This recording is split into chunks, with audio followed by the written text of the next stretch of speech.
Magandang araw, ako po si Sir Ariel, ang ALS lover ng Edtech Unit. Narito po ako para sa isang napakagandang balita at upang magpaalala na ang kinabukasan ay mas gaganda at uunlad kung ang lahat ay patuloy na mag-aaral. Sa edukasyon sa ating bansa, tiyak na walang maiiwanan sa pag-abot ng mga pangarap. Kaya naman ang Department of Education ICT's Educational Technology Unit at Alternative Learning System Task Force ay nagtutulungan sa pagkakaroon ng ALS Tech Empowerment Program upang maihatid ang excellent quality education sa ating mga ALS learner and teachers. To easily deliver the lessons from the modules and other references, we will provide tablet PC as part of the DepEd computerization program to all ALS teachers and orientation on the use of these packages. To deepen the pedagogical use of information and communications and technology in delivering instructions, there are training workshops on the use and curation of open educational resources or OER, Google and Microsoft productivity tools, creation of video lessons using PowerPoint presentations and KineMaster, and on ebook or e-magazine development. To create an avenue for remedial lessons that is open to all learners, teachers, and parents, we will have the ETUlay free online tutorial and mobile ETUlay, where we will visit remote schools to feature the best practices of our ALS teachers and learners. Sa mga out-of-school youth and adult, laging tatandaan na may pag-asa upang makapagpatuloy sa pag-aaral. May ALS para sa inyo. Ang edukasyon ay para sa lahat. Para sa bata, para sa bayan, para sa guro. Sulong Edukalidad.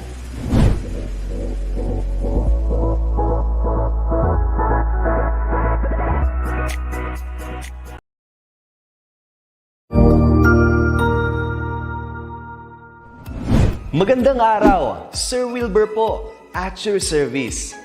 Narito ang ETUlay upang gabayan ka sa inyong pag-aaral upang lubos na maunawaan ang iba't ibang paksa o subject. Ang ETUlay ay isang free online tutorial class na pinangungunahan ng ICT's Educational Technology Unit sa pamumuno ni Undersecretary Elaine Del B. Pascua. Ang programang ito ay hindi lamang para sa mga bata, kundi ito rin ay magsisilbing gabay sa mga magulang at mga guro kung paano nila ituturo o gagabayan sa bawat asignatura ang kanilang mga anak o mga estudyante. Sa kasalukuyan, ang self-learning module mula sa rehiyon ng Calabarzon at kilala sa tawag na pivot ang ginagamit sa ating ETUlay online class. Kaya ano pang hinihintay ninyo? Ihanda na ang inyong mga ballpen o lapis, papel o kwaderno at samahan kaming itulay ang pagkatuto para sa bawat batang Pilipino. Sama-sama tayong magtutulungan para malampasan ang mga hamon sa panahong ito. Halina't matuto kasama ang inyong online tutor sa oras na ito.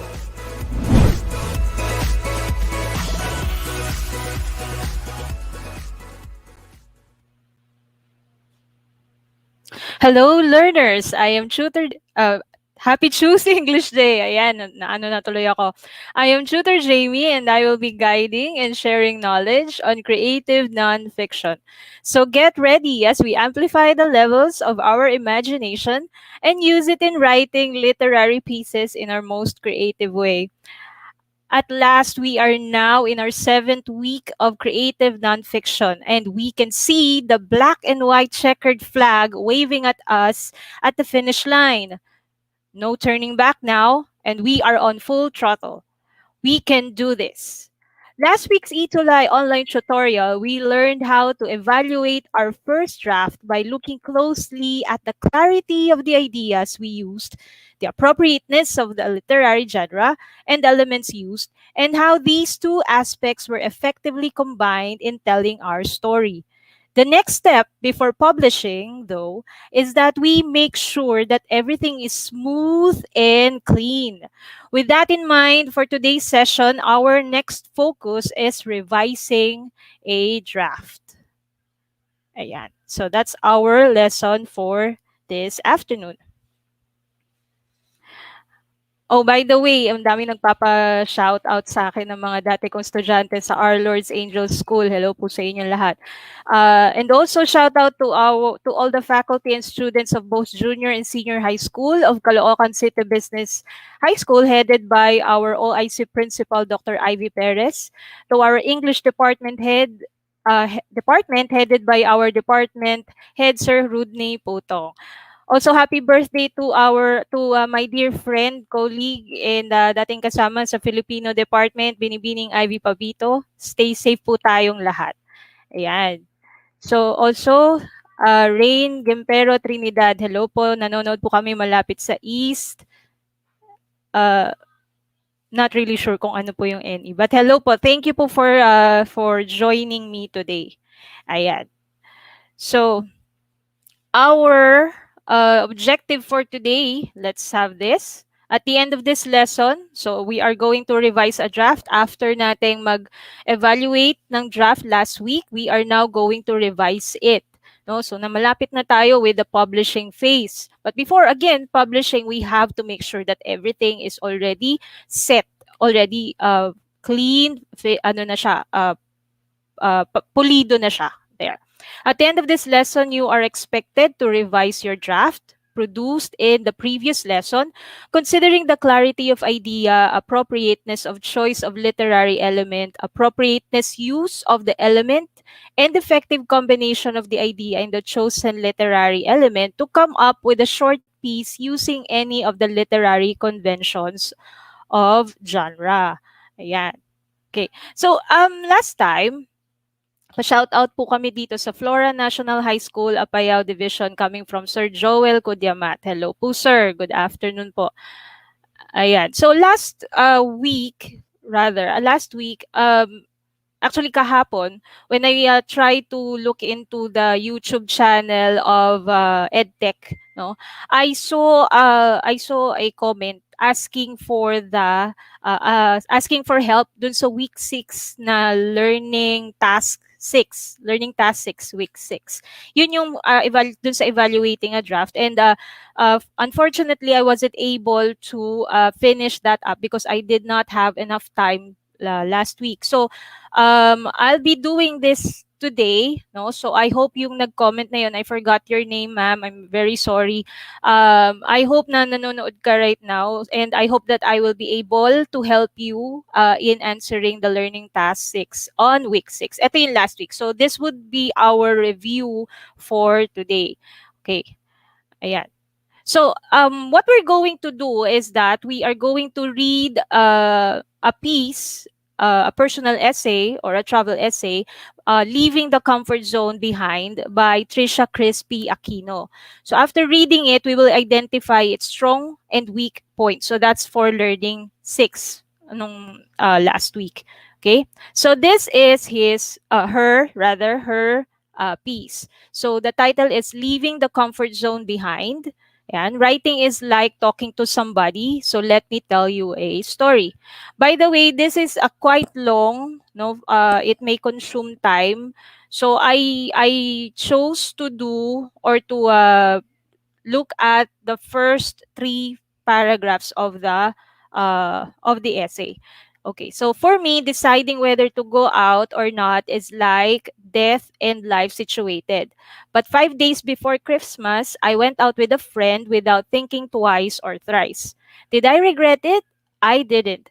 Because even though I wasn't in my comfort zone, it felt like I was still at home. My friend invited me to go out as planned, and it was supposed to be happening 5 days after. But since I think this is thought. I thought I have to. I agreed to her right away. 2 o'clock was the set time, but we left 20 minutes after 3 in the afternoon. She informed me just 30 minutes before 2, and I had so much to do. Actually, may kasunod pa to. But let's look at these paragraphs first. No? So sabi dun sa instruction is that we are going to read it, and then we are going to find out or like evaluate it of its weak or strong and weak points. No, so thank you, Ms. Trisha. This is actually found on the pivot Calabarzon pivot module. Okay, so there. So I will be I have encircled the words or the sentences that are actually that uh I have doubts with. No, not really na this is good. This is actually a good story and it's nonfiction because this is an experience of the author, Miss Trisha. So let's try to somehow help her with this essay. Okay. The first one is that I have this issue with this, with her introductory paragraph or with her introduction. Writing is like talking to somebody. So let me tell you a story. For me, it's like I wanted more. Like I want. She is trying to relate writing like talking to somebody. However, I feel that there should be more to what she is saying here. Like I think she can improve on her introduction. I think the essay can have a better introduction, no? There. So pero she's there eh. Maganda na yung ano niya, maganda yung kanyang gustong patunguhan. And then another is that, 'di ba, last time we mentioned about the mechanics and the grammar aspects of evaluation. So here, meron situated. Actually, dapat ano yan eh, a death and life. I think it's better that we put in a life and death situation. Yeah. And then again, here I have encircled thrice because for me, no, for me, I went out with a friend without thinking twice or thrice. I don't think you need to put in thrice anymore. But then some of you may find this effective or may find it okay. But for me, I think thinking twice is enough. Okay. And then did I regret it? I didn't. No. So parang are you asking the readers a question? I think the writer is trying to get uh, that communication or that connection with the reader. So that's why she had put this in. But I think this would be better put into a different or a better sentence. Ayan. Because even though ayan. And then this one, I was still at home. I feel na medyo parang what is being talked about here. There is doubt in this statement. No, I am just encircling it because I may have my own interpretation. I may have my own comments about it, but I would just like to guide you, those who are going to do the learning task number 6 for week 6. I would just like to guide you on some things that you may want to also look at on your own. Ayan. And then another is happening in 5 days after. So, tapos when I had to go back to the second paragraph to make to understand that okay, before 5 days before Christmas, and she was supposed to go 5 days after Christmas. So medyo nalito ako doon. And then I think she misspelled this. I think this is thought, but since I thought, no. And this is the second paragraph. So here, she said here that from Tanay Park, we plan to go to the town's dike, often called as Dike ng Tanay. If you would have to put often, I think you have to put the official name. Kasi pag sabi mo often, madalas. But what is its real name? So it's like imposing that it has a real name. So if meron na real name yung Dike ng Tanay, we have to put that in. Remember, we are doing nonfiction. Although we are telling a story, we have to be precise with our information, with our especially places, names of persons, events, and so on. Shout out po kay Dr. Manabat Colili, my professor in Metro Manila College. Hello po, ma'am. Nice to know that you joined me today. And also from Mastella Bayhon, watching from Iloilo, watching from Kalaydan Elementary School, Kidapawan City Division. Hello po, Ma'am Eileen M. Valdomar. And Hazel Angeline E. Tesoro. Sorry. Good afternoon po. Watching from Baras Senior High School, home of the Baraseños, SDO Rizal. Hello po. Thank you for being with me today. You can also chat in your take on this, yung ginagawa natin. No, I would love to hear from you po so we can share other ideas. And then this talking about diction and language, this is actually good. I like this yung ginawa dito ng author kasi she was trying to tell us that she is talking to her friend. Kaya nilagay niya sa in Filipino. That's actually clever, no? There. And then I have this insights. Later I will explain why I encircle this because we may want to put in a simpler word for this, especially since this is a travel blog. I think this is like a travel essay. And then again, this one, I said to her, I think for me as a reader, I think I'm used to reading. I told her as we walked, no, there. So those are only the points. I'm not saying that those are all wrong. But for me as a reader, since we are evaluating, those are the things or the sentences, the words that I think I have, if I'm the author, I think I have to work on. Ayan.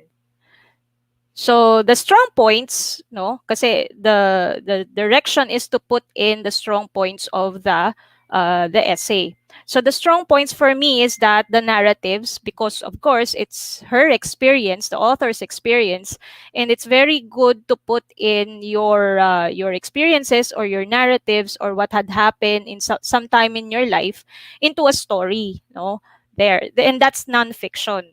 And then the genre used, I think it's clever that the author used a narrative or like a personal essay in narrating or telling the story kasi it's personal experience nga niya.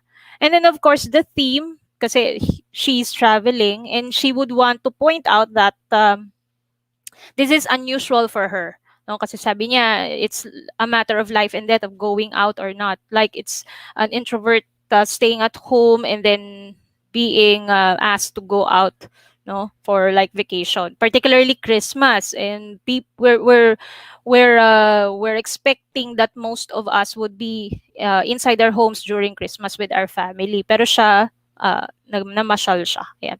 And of course, the point of view or the POV, I think she did it well with choosing the point of view, no, on the first in the first person, using her own point of view. Of course, to give justification that this is her personal experience. Yeah. Okay. There. And of course, here we have the weak points naman. Of course, we have the grammar errors, yung mga binilugan natin minsan iba, yung misspelled words, the choice of words as well, like the insights. The insights would be, insight we can use a simpler word for that, no? And then the title can be improved. The title is for me is a bit broad. Medyo, what do we mean by yung leaving the comfort zone behind? In what terms? Because when we say leaving the comfort zone behind, it's like an idiom for comfort or for what we are used to, no? So ano po yun? Parang ganon. If we look at it, it may refer to like a travel or like a situation wherein biglang naiba yung situation mo, no, like you're comfortable with something and then suddenly there is a change, no. So I think she has to, or the author might want to improve her title. Yes, yan. Sabi ni Ryle Ian Ongay, means yung saan ka nababagay at saan mo gusto. Yes, thank you for that. Okay. Good afternoon, ma'am. I'm your yes, from Ateneo CCBHS. Hello, Miss Timonera. Magandang hapon sa lahat from Zaira Mapandi. Ayan. There. Thank you, Ryle Ian Ongay. Yes, that means makes you comfortable. There. Okay, so those are for learning task number 6. Yung leave behind natin last time kasi wala na akong oras. Okay, next, the learning task 7 na karugtong noon would be for the week 6. So using the text in the previous task, yung learning task number 6 kanina, we use the same task, leaving the comfort zone behind, and evaluate it using the 3 aspects specified in the table below. The table below is this one. Ayan.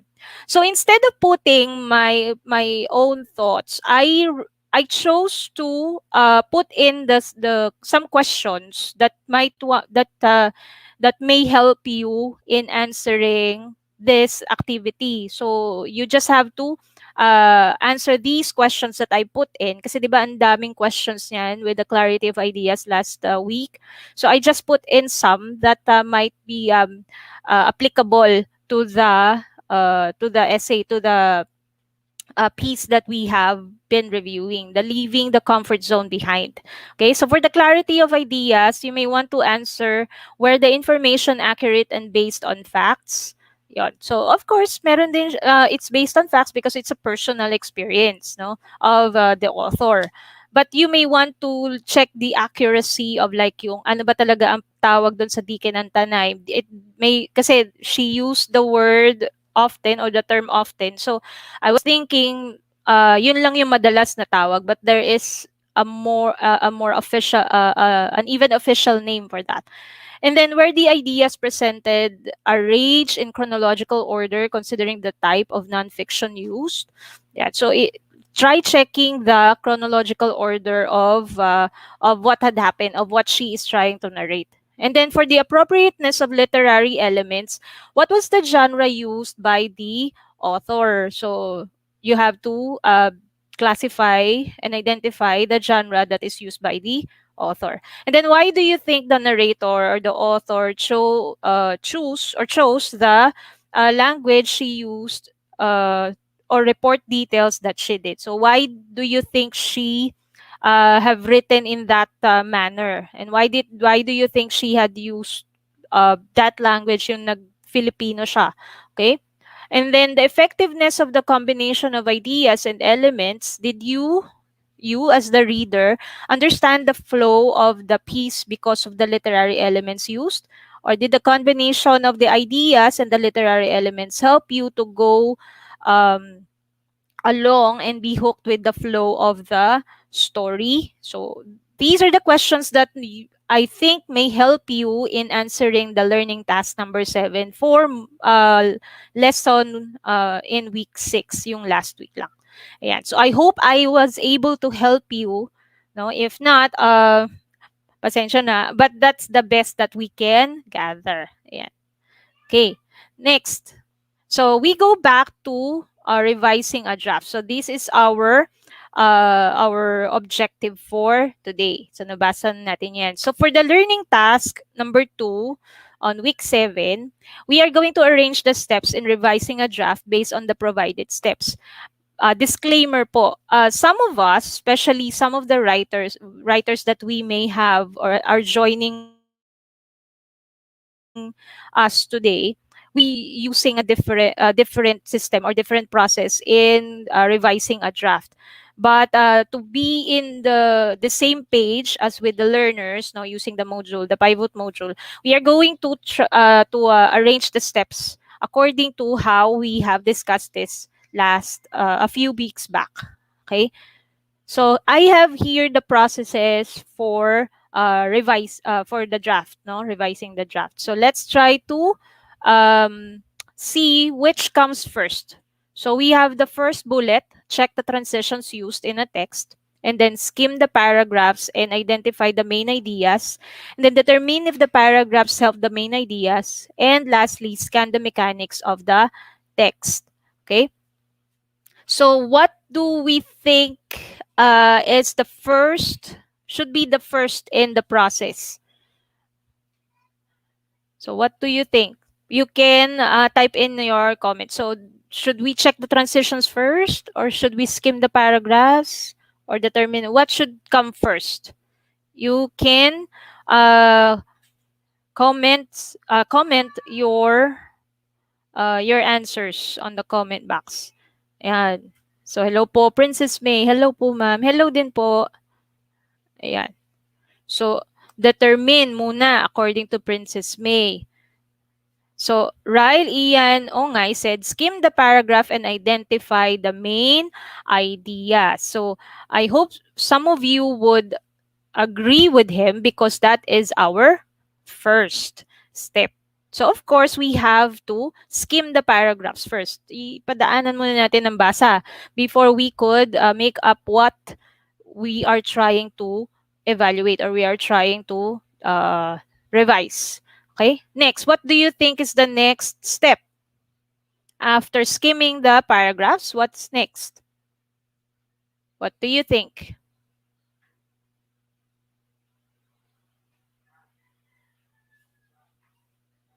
So we would, after skimming, we have to determine if the paragraphs help the main ideas. Ayun, yun ang sagot ni Ryle Ian, ni Princess May. Ayan. Okay, good job. And then after that, when we have determined, okay, we may have different takes on which comes after determining.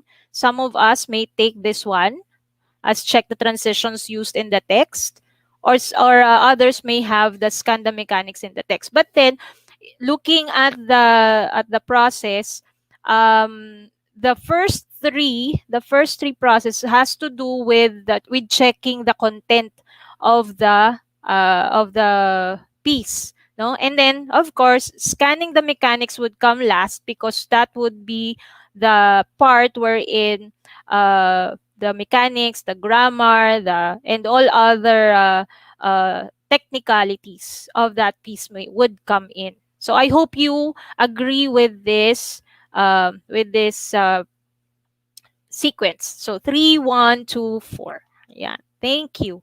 Next, we have, so revising na po tayo. So after we have drafted our story, after we have created our story, we are going to revise it before we go to publication, or before publishing it, or before, of course, our learners, before we submit it to our teacher. Kasi syempre, we would want to have a very good impression and a very good grade for that, di ba?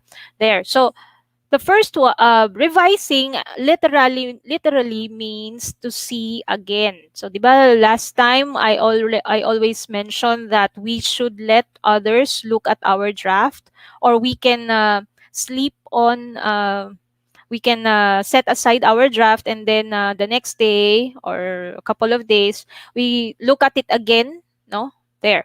So that is what revising is. And we consider the content in revising. We may consider the content and organization, which are the two things, or two larger things, issues that we have to consider. And then the structure, the word choices, and the formatting, which can be done later, no, as the smaller issues. Actually, I know some people who would have their drafts checked by someone who can work on the content and organization, and then another person to work on the structure, word choices, and formatting. Magkabang tao. Ganyan. Good afternoon po, watching from Santo Domingo National Trade School, SDO Nueva Ecija. Ma'am Marikit Osorio. Hello po, ma'am. Ayan. So we will trying to parang i-piece natin yung paano pag-revise when it's writing style, how is it when it's substance and content and structure. So first, we have how do we revise writing style. This is our own draft. So first, we have to use answer this question, no? Have we used passive voice abusively in our text, no? Have we anong tawag niyan? Masyado ba tayong na in love sa passive voice that we are always using it all throughout our text? Puro tayo passive, wala na tayong naging active, no? We have to remember that when we are putting a statement in the passive voice, we are transferring the focus of the statement or the focus on the object rather than on the subject, no? Para naiiba yung ating focus. So we have to use this with properly. Kasi overuse of the passive voice can make the sentence wordy and indirect. Tsaka nakakalito, no? Single passive voice nga, uh, simple passive voice nga lang medyo parang, 'di ba? Parang it's something na uh, uh, nakakalito na siya, palit-palit pa, 'di ba? How much more if all the if the whole of the paragraph na is more on passive voice. So let's look at this example. Since the car was being driven by Michael at the time of the accident, the damages should be paid for by him. Nanloka na sa passive voice. Tapos, isa pa lang to. And then we are asking, who is going to pay for the damages? Where we can actually simplify it and have this instead. This is more this is more clear, 'di ba? This is clearer. So Michael was driving the car when the accident happened, so he should pay for the damages. I think this is more direct and clearer, 'di ba? So we should not overuse our passive voice. So let's try to what's important in this statement is that who is responsible. In the first statement kasi, parang more on the car yung ating focus. But we are actually looking at who is responsible for the damages or for the accident. Ayan. So, better yung second statement, which is in the active voice. Another question that we might want to use when we are working or when we are revising writing style would be, were you gender neutral in using a language? So, in gender gender neutral language, no, kailangan niyan gamitin ngayon, no? To avoid bias towards a particular sex or social gender. So let me give you an example.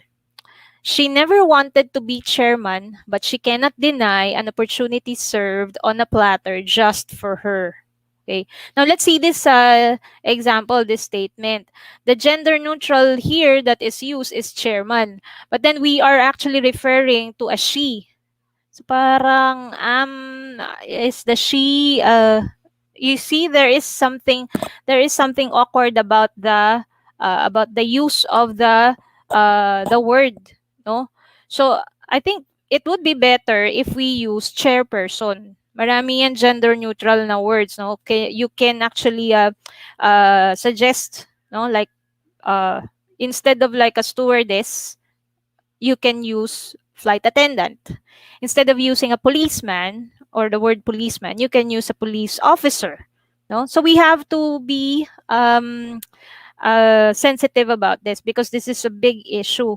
No, and of course, we do not want to offend our readers or some of our readers. No, yeah.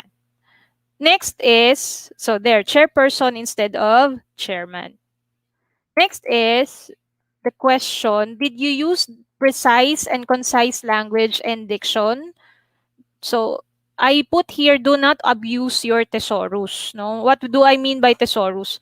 Like, for example, when when we say precise, so are you going to use visage or face? No? Talking about precision, talking about mas clear na telling of the story. Would you rather use subsequent or after? Which do you think of the two between visage or face? Which do you think is more understandable or more acceptable by your readers? You would not want your readers to have a dictionary beside him or her, 'di ba? Just to understand what you are trying to say. So we have to be precise. So kaya nga sabi ko, do not abuse your thesaurus. Use words that are simpler, that are more understandable, particularly by your readers. Kaya nga kanina doon sa ating learning task, I encircled insights kasi I think you can use insight, uh, like topics, no? Opinions, no? Instead of insights. Kasi medyo, ano na siya, awkward siya gamitin. And concise, I have here two statements. There is a natural desire among adolescents to experience freedom from authority, which I think better siya if we put it in this sentence. Adolescents naturally crave freedom from authority. So it's concise, it's brief, hindi siya ganon ka daming sinasabi, no? Which is more possibly paulit-ulit. Yan. And these are the other questions that you may want to ask yourself when you revise in terms of writing style. Did you edit out the language or the syntax that is repetitive? Yung paulit-ulit, baka meron. Have you corrected grammatical flaws and provided accurate information like names and dates? So we have to remember, my dear learners, non-fiction tayo. It is always based on facts. No, it always has to be accurate. No, that's one element that we should not lee away. No, maganda nga yung story pero nag-imbento ka na. That's not non-fiction. You're already going to fiction na, no? There. And for revising structure, so these are the questions that you might want to consider when you are trying to check your work and revise it with using or in terms of the structure. So did you use a clear and logical pattern to prove your concept? Did you provide a clear introduction stating the purpose of the piece? Are the paragraphs unified and developed? Were you able to establish topic sentences effectively? Looking at the sentences or looking at the questions, I think we can agree that we are actually looking at something that is of an essay or a personal essay, no, or an informative essay for that matter. So we have to use these questions. Again, not all questions can be used. Pili lang kayo ng isa, okay na yon, no? Something that is applicable to the genre or to the structure that you are revising. And then here are some more questions. These are actually found on the lesson, on the module, no? Now, for the substance, these are also the questions that we may want to look into. Did you clearly state the thesis statement of the piece? No, thesis statement. So most probably we are actually referring to an essay. And then did you present your own analysis there? And then look at number 4. Did you include specific evidence to support your ideas?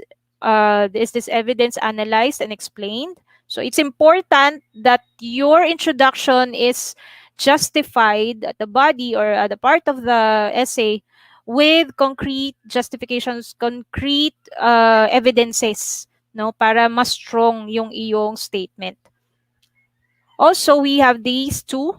If applicable, were you able to establish characters and other literary elements? So, nasa substance na tayo. Yung lalim ng characters mo, baka medyo mababaw, pwede mo pang palalimin. So, you do that in your revision.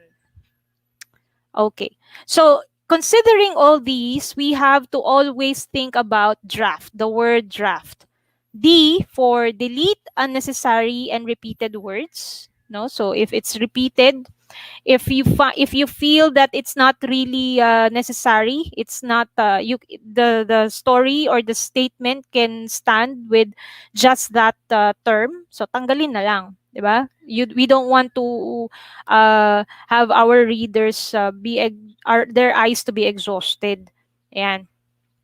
And then we have rearranged the paragraphs, sentences, or words and clauses. If you feel that you step by step or you process or the chronological order is medyo awkward, you may want to try and do a different order. No, it would not hurt. Revision ka pa lang naman eh.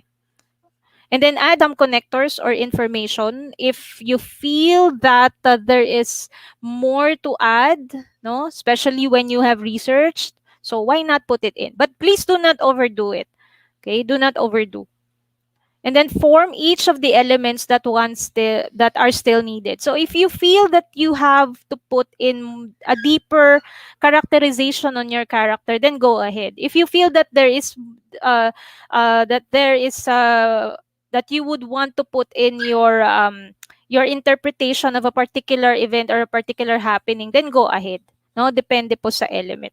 And then, of course, you talk and read it aloud. I always tell my students to always read their work aloud because they would know. Minsan kasi, if you hear something na parang awkward or something that hindi maganda sa tenga in English, sometimes, most probably, you will have to work on it. You will have to revise it. Kasi nga, pag hindi maganda sa pakinggan, diba, parang, what more pag binasa? Ayan. Thank you, Mama Angie Solano Noscal. Ayan. So, always remember when you're revising your draft to remember these words or these letters. No? So, delete, rearrange, add some connectors, form elements, and talk or read it aloud. To end our session today, I would like to share to you a quotation from Stephen King, an American author. He is the author of the novel It. The writer must have a good imagination to begin with, but imagination has to be muscular, which means it must be exercised in a disciplined way, day in and day out, by writing, failing, succeeding, and revising. So everyone has to go through a process. Yes. Kailangan read before sending or talk about it. Yes, Miss Ryle Ian Ongay. Thank you. And so we have, don't be afraid to write what you know, and also open our hearts and our minds into revising our work. It's the only way we can improve ourselves. No? In the first place, we have to always put ourselves, as writers, we always have to put ourselves in the shoes of our readers. Kasi sila yung magko-consume ng literary piece. And again, thank you po sa mga nakasama ko today for your insights and for your participation. And with that, I see you next week for another ETUlay online session. We stay safe and God bless.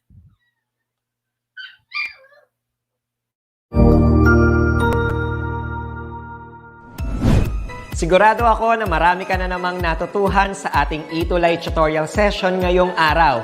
Tandaan, ito ay hindi lamang para sa ating mga mag-aaral, kundi pati rin sa ating mga minamahal na guro at mga magulang na kaagapay natin para maituloy ang pagkatuto sa kabila ng nararanasang pandemya. Patuloy ding sumubaybay sa DepEd TV para sa mga araling ginawang video episodes. Mapapanood ito mula Lunes hanggang Sabado, alas 7 ng umaga hanggang alas 7 ng gabi sa inyong mga telebisyon. Abangan bukas mula 1:00 ng tanghali ang iba pang aralin sa ating ETUlay free online tutorial session sa Filipino. I-like and subscribe at manatiling nakasubaybay sa ating ETUlay tutorial session sa DepEd Edtech Unit FB page at Educational Technology Unit channel sa YouTube at sa DepEd Tayo at DepEd Philippines social media accounts. Paalam!